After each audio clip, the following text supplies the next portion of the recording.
Ayan. Napakaganda ng mood ni Kongkong ngayon.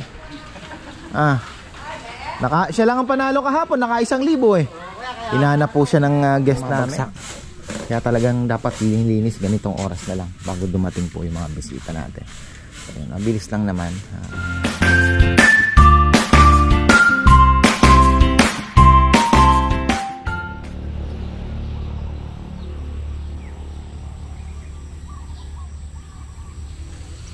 Pagkaiba po yan mga farmer. Yan, isang magandang buhay. Akit tayo sa lechonan.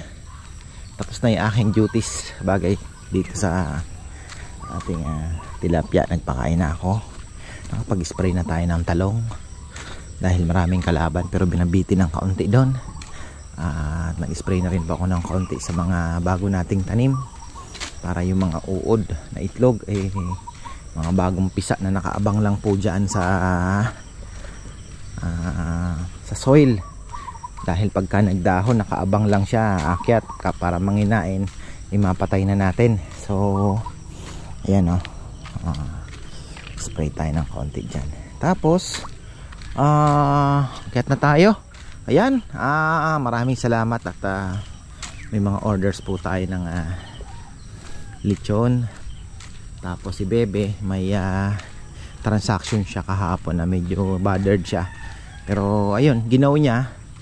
Marami po kasing aberya, parang yung bayad ba hindi kaagad mapadala, tapos pinalala mo. Sabi ko half enough tayo dyan, pwedeng mai-scam tayo or totoo naman yung sinasabi niya, kasi matagal na rin po kasing viewer din may message 2021 pa, pero hindi natin alam, di ba? So ayun, may balance pang 8,000 ata. Sana naman po makabayad kayo. So ayun, kasi alam niyo sa in-order po ninyo halos 1,000 lang po ang tubo namin. So ayun, kung maliit po kasi talagang maliit din po ang kita.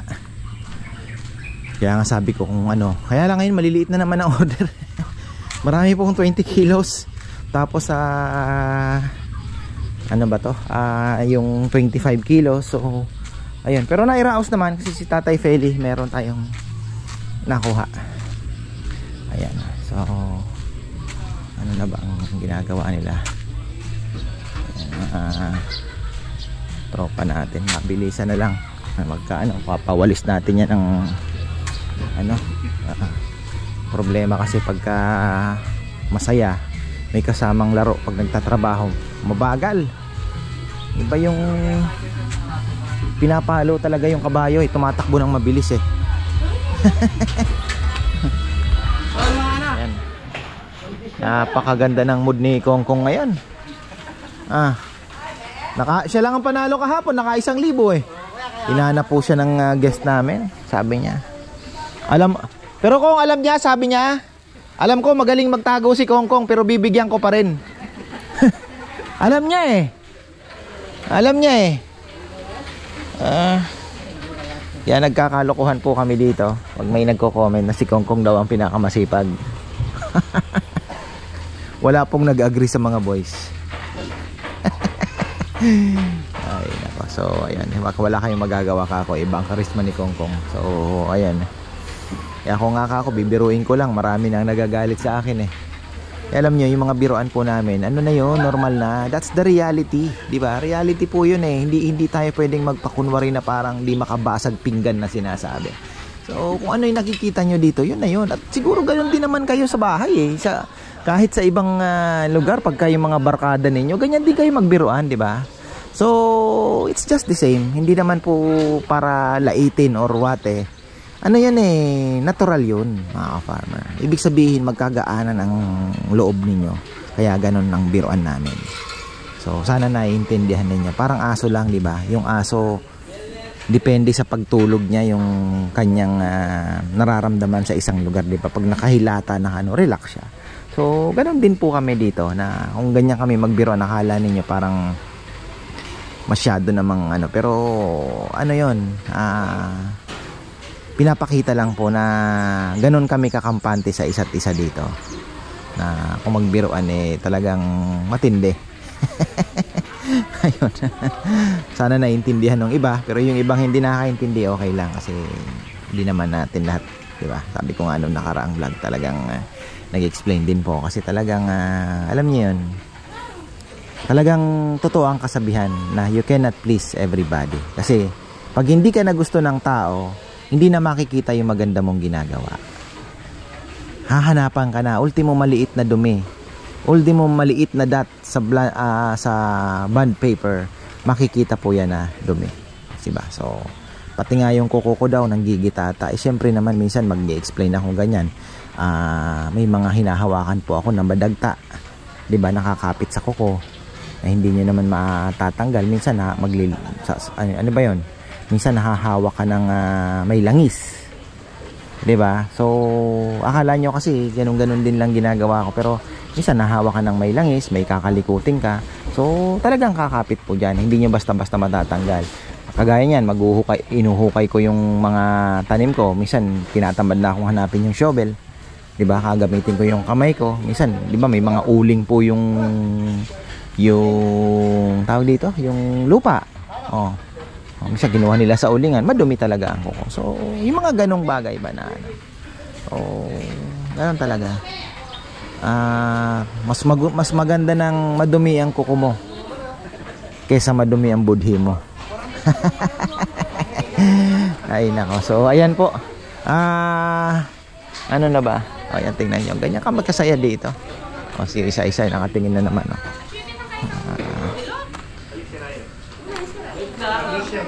Ano da? Ayun. Ninong new-new. Lapit ng ano mo. Orasher pa yung pampalamig mo Blow mo. Sino gumagamit ng orasher? Lahat. Ha? Naglalakbay nga yan eh. Mawala yan Mahal yan. Dito lang. Dalawang blower na yung dito. Di tayo kumain. Wag na kayo kumain pa lang masyado kasi meron tayong Gabi pa yun? Gabi, di ba? So, kahit pa paano yun na yung Dexter, di nakakain ng pananghalian to. Kain yung patak mo yan. Ha? Kain na lang mo, dilo na lang. Lagi ito. Black coffee, alang. Mukhang puyat to si Dexter Good mood ka. Naka-score ka ata. Mukhang naka-score ka na naman kagabi Ayan ang sinasabi ko. Huwag masyado pag magtatrabaho. Baka mamaya Rodolfo, no rin yan. May uniform ng yan pag umiinom siya. Maglalasing. Isipin nyo yung trabaho kinabukasan. Baka maapektuhan. Oops, ating Rodolfo, ating Pati Nel. bakit ko lang nag-interview ko, Rodo? Nung kanya mo magkakitangay. Ayan, sige. Pangasalsal na lang mo kay Laser. Ayan. Inuman na naman daw kagabi. Ayan, pag busy ng linggo, wala na, lulugo-lugo. Parang mga Brazilian. Yung mga Brazilian po naming, yun na nga tayong mga Brazilian naming crew sa barko. Pagka kami po ay nasa Brazil, sakit ng ulo namin, mga ka-farmer. Sobra. Kasi ang mga Brazilian, party goer yan. Pag crew party, kinabukasan niya, nasa pantry na lang yan. Nakalungay-ngay. Bar waiter mo, nako, tutulugan ka sa pantry. Mayroon ako sinusundo ko. Hey, minsan pinatutulog ko na lang sa pantry, yung barboy ang pinagsaserve ko.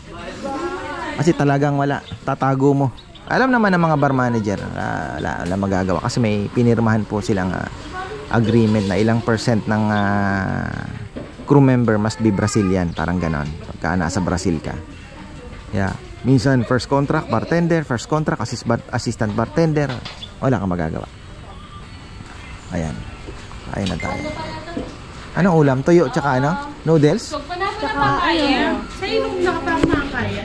Ay, Nel, nasa itlog pala. Akala ko na scramble. Sinalo na. Hindi, makasama siya rin. May?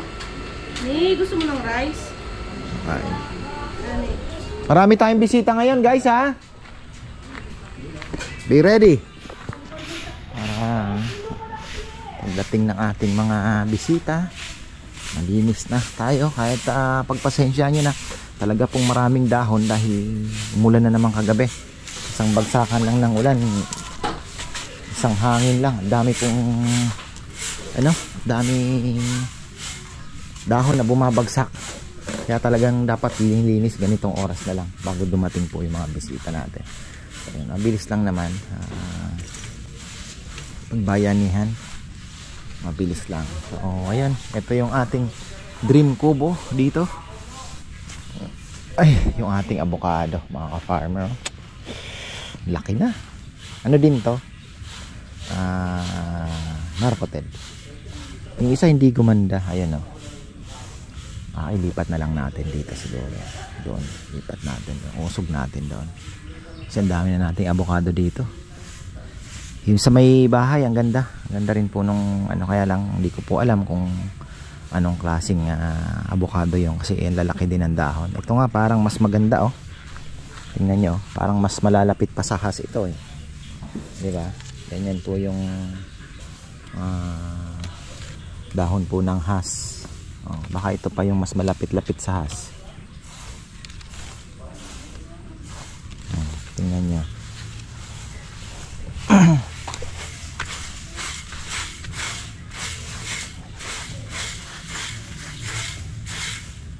Talagang kongkong malapit talaga sa kalapate.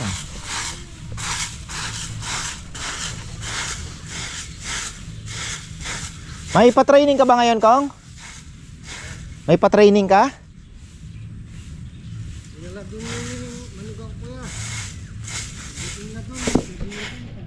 Ano na? Hindi na lang. Sobrang tagal. Ba't di mo pinasabay kay Rambo? Hindi, naghintay siya ako yan. Ha? Naghintay siya ng hanggang alas 10. Ang haba ba pila? Basketing? Hindi na sa kanyang kalapat. Dapat maaga talaga. Mas maganda yung 5-6 o'clock. Dali mo na dun. So hindi ka nakakapag Hindi na sa kanya sa akin. Binalik. Saan daw ba? Tarlac? Oo, sabi. Sana nasa Bulinaw na yung kalapati mo ngayon. Naligaw eh. Diba? Ay. Minsan yung inaasahan mo daw na kalapating magaling eh. Una pa lang naliligaw na. Mga ganun po ang mga kwento. Kaya exciting din ang pagkakalapati eh. Hindi mo daw alam kung alin ang magpe-perform minsan. Unless talagang tested na yung bloodline, yun malaki ang chance. Pili natin, wala na naman oh. Hindi na naman po natuloy yung bulaklak. Ay yung bulaklak. Pa-practice pa lang. Practice. Ito nga natakpan ng medyo may to eh. Wala na, hindi na nagtuloy. Yan lang natin to, ganyan. At least may pili tree tayo. Baka tayo magulat na lang. Ayoko nang tingnan. Baka magulat na lang tayo eh. May bunga na siya, di ba? Malay natin. Dati bata ko, tinitirador ko ito. Pili.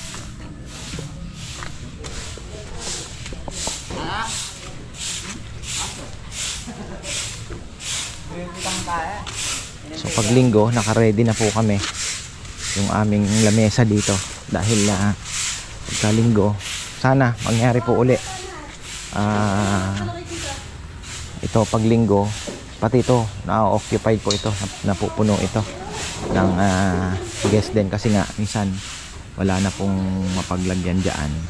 Tapos ngayon kasi may kakain po dalawang grupo sa Hansel tsaka sa Rosel ng lechon and maliit na kubo na lang ang chance nila.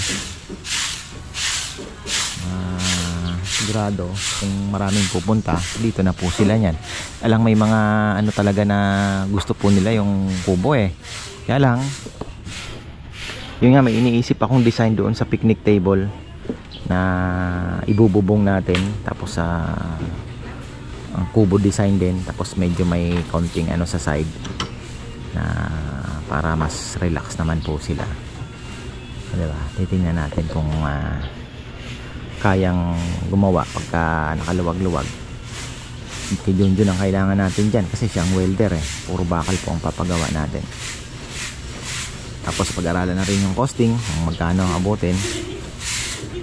Pagka ano, hindi yun na lang po ang ipagawa, di ba? Ganda kasi meron din siyang na-imagine ko kasi parang pwede rin siyang maging tambayan at the same time, hindi lang yung may bubong lang tapos kakainan mo. Parang medyo may iba kasi po yung may nagsasandalan eh. Kaya meron akong nasa isip na ano, hindi ko pa lang po na ano sa drawing board. Mga idea pa lang yung naisip ko. Madagdagan na rin yung pwedeng kumain. Kaya lang ang tanong is, diba, magkano yung costing na naman nun. So, ayun. Baka mapagastos na naman tayo.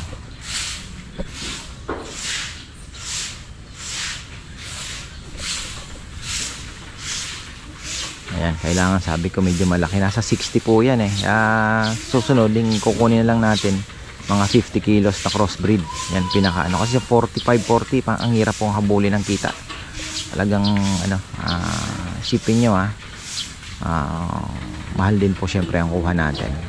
Ang hirap din. Kahapon nga 40, ilan ba yung inano namin kay ka-Farmer Anthony? 44.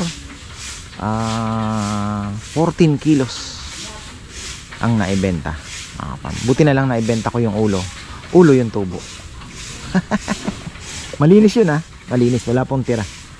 So yun, naibenta natin yung ulo ng 1.8. Tapos yun, 14 kilos. 40 ano yun syempre hindi mo naman naisasama yung ano, yung butong malalaki, diba? Tapos yung sa paa. Tapos sa ano ba tawag dito?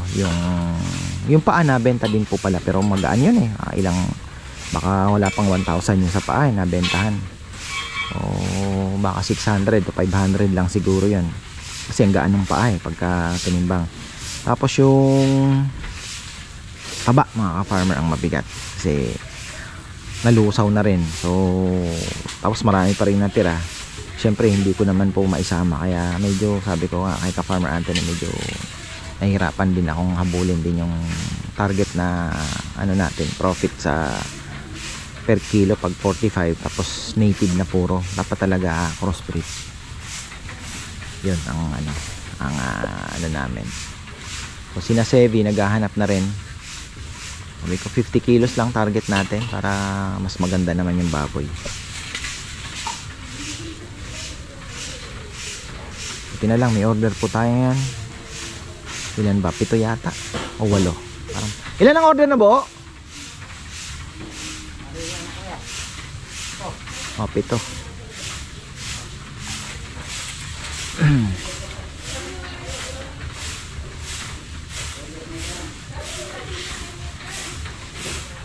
Tapos bigyan natin ng matinding shoutout si ka-Farmer Art Bautista Villanueva. Ayan, ng San Rafael, Bulacan. May tip po na 1,000 sa mga lechonero. Nako. Oh, sana all guys. Thank you po. 500 kayo. Thank you ka-Farmer Art. Thank you po. At ang lechon nyo ay parating na. Papuntang Pinasan Transportify na lang po to, at going to San Rafael, Bulacan. Ayan, marami pong salamat syempre. Shout out din po na kay Big Ben Corpus. Ayan, ang ating kaibigan. Ayan, Ma'am Maria Galang pala, meron din po silang tip. Magkano? Inabot na sa kanila. Di natin na video. Ayan, Ma'am Maria Galang tsaka si ayun, kay Aris. Ayun, Sir Aris Kala mo ikaw lang Oo, naka 1,000 po kasi kahapon si Kong Kong. Maraming salamat sa iyo ka-Farmer, at talagang nakapagpasaya tayo ng mga ano.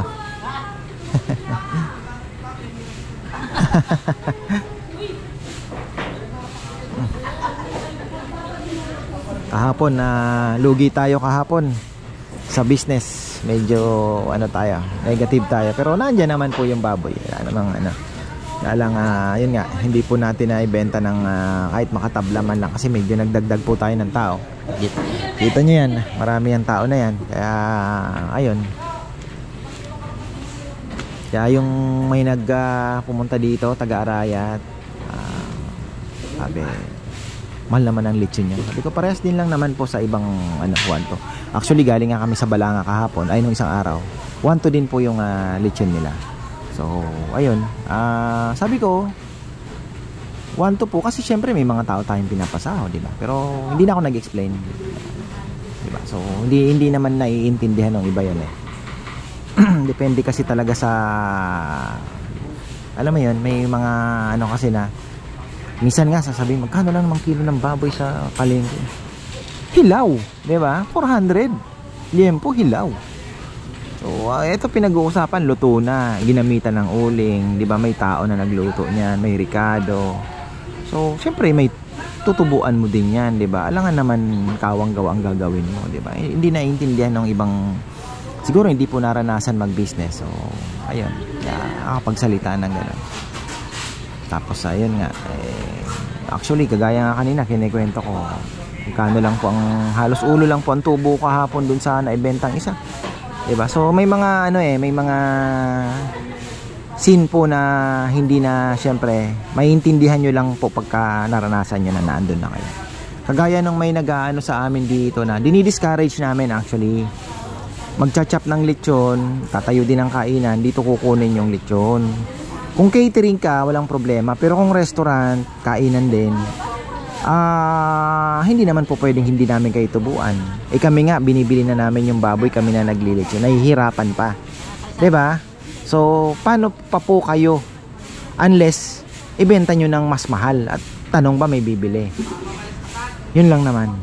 Kaya yun, yung iba hindi nila, ay masarap ang lechon mo kasi, pero 'di ba? Mahirap po, mahirap pa sa sitwasyon na paano mo kikita, paano ka pa kikita, 'di ba? So at the end, may isipan mo rin, tayo na lang magluto. Ganun din naman ang pupuntahan nun eh. Yan nga yung sinasabi ko, na mahirap pong magtayo ng business na parang, 'di ba? Bili na lang tayo, natin. Parang buy and sell lang lalo na po yung mga ganitong kainan, dami po ang competition, mabigat. So mas maganda talaga maaral ninyo ng maigi bago nyo pasukin. Ilang naman ang maipapayo natin. Kasi kagaya po nitong, 'di ba, yung isa nakala nung iba pag nag-comment kala nila ganon lang tong hindi po. Yung pinagdaanan bago pumarating ito ay hindi din naman biro. Minsan nga binabalikan ko, sabi ko wow. Lahat po ng experiences, yung mga sleepless nights na sinasabi ko na uuwi ako ng bahay. Last 5 years ago, nagde-deliver po kami. Isa nakaka-uwi po kami ng bahay 6:30, 7 o'clock. Akala ko pahinga ko na, bigla ko maalala, shit, wala pa pala akong lechon sauce. Gagawa pa ako ng lechon sauce. Paabutin pa ako ng alauna, alas 12 ng madaling araw. Kasi ako pa po ang nagluluto. Kasi hindi naman yung makinarya mabubuo po ng isang, 'di ba, unless napakarami mong pera at talagang naandun na yung sistema na talagang may, alam mo yun. Pero kung humble beginnings, hindi po mabubuo yun sa isang ganun lang na may makinarya ka na. Ibig sabihin mo makinarya, may mga tao ka nang gagawa, di ba, utos. Kailangan din kasi maranasan mo bago ka magkaroon ng tao. So maituro mo sa kanila. So ayun po, ayan na. So ayun po mga ka-farmer, ating konting explanation. So pinakamaganda, kaya yung nakikita nyo sa kalsada na murang lechon, nasabihin mo nandun nakalatag, yun yung walang pwestong binabayaran, di ba? Naglatag lang ng lamesa, minsan nga wala pang permit, di ba? So kasi minsan taga ibang lugar yun, maglalatag lang po ng lamesa, wala naman ang sisita di ba? Paiba-iba pa yung lugar, pwede po nilang murahan yun. Syempre ang iba pa nga sila pa yung nagluluto diba? Tapos mambibili pa nila, may makukuha ng pang mas murang baboy, diba? Hindi ko na lang po i-elaborate, alam niyo na kung anong ibig sabihin nun. So ayun, kaya makikita niyo, sabihin niyo ang mura naman doon. Iba po yung iba po yung sistema nila sa sistema namin, 'di ba? So ayun lang, pinapahaba ko lang yung vlog ko. Ayan, tingnan mo, nakatutok tayo dyan. Ano, sablay? Sablay? Nagmamadali ka na naman. Kinakabahan ako. Oo. Nandiyan na yung magpipit. Oo. Pinaparin. Tsaka yung yung butane, tirahin ninyo bago nyo isalang, ha. Yung blowtorch. Bago nyo isalang, i-blowtorch nyo para mas makakuha yung balahibong mga tira-tira sa nguso, sa tenga. Baka importante po nun, mga ka-farmer. Kaya yan, bugahan mo talaga. Hindi makukuha lahat ng blade yun. Abutin ka ng siyam-siyam bago mo malinis ng maigi yung baboy talaga ng ano. So kailangan talaga ma-blowtorch mo talaga siya bago isalang. Yun lang naman, mga ka-farmer, ang ating so checkin natin bago tayo magtapos at least ayun na, okay na yung kusina natin. Kahapon nga pinag-uusapan namin, ini-explain ko, sabi ko ito po kasing kainan namin, natutuwa naman sila kasi parang naiintindihan nila, no? Ito pong kainan namin kasi kako ito step by step bago na buo. Hindi po ito naisip lang ng isang gabi na ito mangyayari. So depende, kumbaga para kang naglalakad na kita mo, uy, maganda yung daan doon, ganun ka, di ba? Narating mo na naman yun, may option ka na naman. So parang ganun ang nangyari sa amin. Hindi po to parang ito kaagad yung goal natin na, di ba, ganun kaagad. So ito po, nag-umpisa lang ito sa maliit na salangan, dalawa, ako ang nagluluto, nagpaturo lang kami, may tagakatay ako ang magchachap. Yan po yung pinag-umpisahan yan. Nag-umpisa sa parang ano lang, subok lang. Actually, nung time na OFW pa po ako, hindi ko man inisip na ito na pala yung magpapatigil sa akin. So ayun, pero hindi po sapat yung kinita namin doon sa lechon kung hindi dahil doon din sa iba pang diskarte ko na para lang makasurvive, like Madre de Agua, kung ano pa yung pwedeng ibenta. So ayun, tapos bukas ng maliit na tindahan, nagsara ng, alam mo yun, upa, nang hinayang ka sa upa. Tapos nag-focus na lang dito. Tapos nag-isip ako kung paano ko ma-market. May mga kinakausap akong tindahan, lugawan, karinderya sa mga katabing town, Arayat, Cabiao, Santa Ana. May mga kinausap ako dyan na naglagay ako ng tarpaulin. Tapos may commission sila pag may nagtanong, mapapa-order, papasa sa akin. So mga ganun ba, nasabi ko kahit 1,000 lang kitain mo, at least binigyan mo ng 1,000. Kasi halos ang kita ko lang po sa baboy noon 1,500 to 2,000 malaki na ang 2,000. So 1,500, 1,800, ganun lang. So sabi ko 500 sa kanya, may 1,000 pa rin ako. So hindi na sayang yung araw ko, di ba? Total, hindi ko din naman makukuha yun without the help of the din ng mga karinderya. So yun ang inanalyze ko. Sabi ko, sige kako, di natin, parang maitim na. Puroy, maitim na yata yung mo sa may puwet. Tingnan mo, may ikot.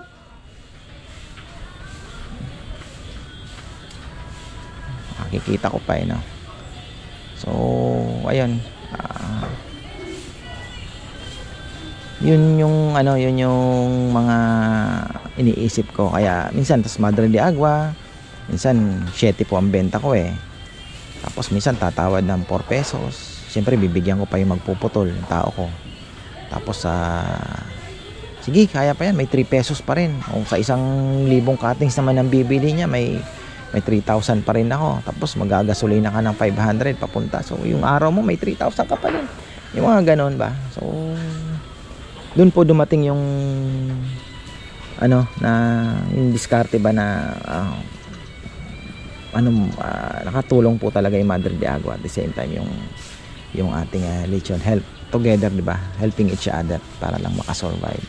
Pero siyempre sa awa at tulong ng Panginoong Diyos, hindi ko po naranasan talaga na, alam mo yun, yung parang dumating ka sa point na parang laging, alam mo yun, wala, mangungutang, sapat talaga. Although sabi ko nga na back against the wall ka, pero at the same time, alam mo yun, mayroon pa din naman na paghuhugutan. Saktong-saktong sapat, mga ka-farmer. Malawak yung salitang sapat kasi para sa akin. So ayun, tapos ayun hanggang sa naisip ko, sabi ko mag-vlog kaya ako kako sa YouTube, pasukin ko. So ayun na, nag-umpisa hanggang sa lumago na po yung sales namin kasi nakikita na sa social media. Tapos ginawan ko na po ng grinab ko na yung opportunity sa social media. Sabi ko na andito talaga yung advertisement ba na para maipakilala mo yung produkto. So ayun, hanggang sa isang hapon naglalakad po ako dito. Wala akong nagkukwento ano kaya gawin ko kaya kako itong kainan. Tapos yun, ginastusan lang namin yan, 'di ba? Kita nyo yung ginastos namin diyan, yung konting insulation, tapos yung mga buho, yung kawayan, konting design. Yun lang naman Tapos yung lamesa, which is talagang kailangan, 'di ba? Hindi naman po pwedeng wala lamesang kakain. So, ayun lang muna plus ito. 'Di ba? So, tapos ano pa ba? Ayun yung kusina natin, kita mo kulungan po ng baboy yan. Kinulong din lang natin. Nalagyan natin ang So, syempre kailangan lang Tapos nung nakita ko na ito, awa ng Diyos, nabiyayaan tayo ng Rosel and Hansel. Napaayos natin. Tapos nakita ko yung playground. Sabi ko, maganda ata ang playground. Napagawa kami. So, ayun. Sana next step yung dito, malaking kubo, tas yung kusina.